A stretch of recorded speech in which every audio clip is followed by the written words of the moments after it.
Waqhuma isililo enkantolo enkulu yaseThekwini izolo ngoLwesithathu ngesikhathi ufakazi wombuso egonyelwa ngeqhaza alibamba ekulahleni isidumbu ezimbili sowesifazane nendododakazi yakhe esizinqandamathe sakhe. Lokhu kwenze ngesikhathi kuqhubeka ukulalela kobufakazi ecaleni elibhekene nonkosazane Silindile Zamisa ongummangalela wokuqala nendodakazi yakhe u-Andile Zamisa ongummangalela wesibili kuleli cala. Kunomunye-ke ummangaleli osemncane ngeminyaka elakhe icala zokuqula eceleni.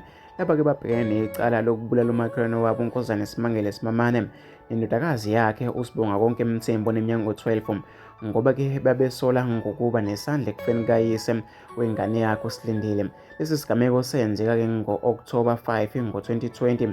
Izidumbu zikankosazane Simamane uSibonga konke zathola zilahle kwaDabeka zilimele kanzima, esinye-ke sifakwe epotimendeni. Izolo-ke isoka likaSilindile ongummangalela wokuqala umnumzane Sithembise Nicholas Lamula walivuma icala lokulekelela ngokulahla isidumbu. Wagwetshwa iminyaka eyisithupha. Uchazele inkantolo ngendima ayidlala ugonyuluke konke-ke okwenzeka ngosuku okwabulawa ngalo abafi. Umndeni-ke wababulawa kudingeka ukuba-ke uphumele ngaphandle noma kudingeka ukuba uphumele ngaphandle enkantolo. Wadinda isililo ngenxa yomunyu ngesikhathi uLamula echaza ngokwenzeka. uLamula utshele-ke inkantolo ukuthi ubenobudlelwane nommangalela wokuqala uSilindile. Uthi-ke ngosuku lwesigameko wayesentuzume evakashela umngani wakhe ngesikhathi ethola ucingo oluvela kuSilindile.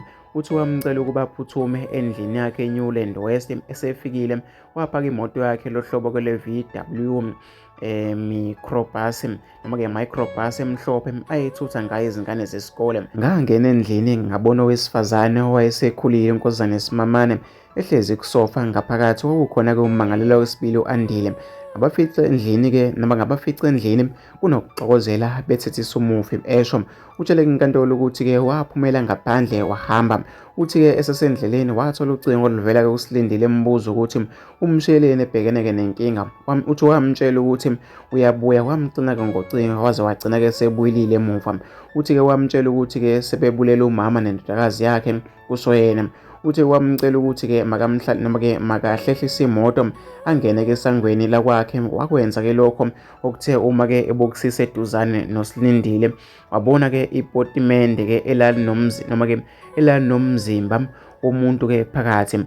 Uthi-ke wamcela ukuba-ke ambambise ipotimende kodwa-ke wenqaba eqhuba. Uthi-ke wabeke esemtshela ukuthi vele-ke akayindoda yalutho njalo uma ecela usizo uyenqaba.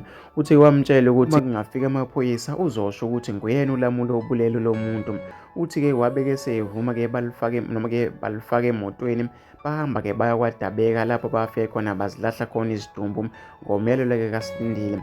Uthi babeke sebephindele endlini yakhe bayolanda izimpahla zokushintsha ngoba-ke babefuna ukuyogeza amasho olwandle njengoba-ke babeqeda ukubulala abantu.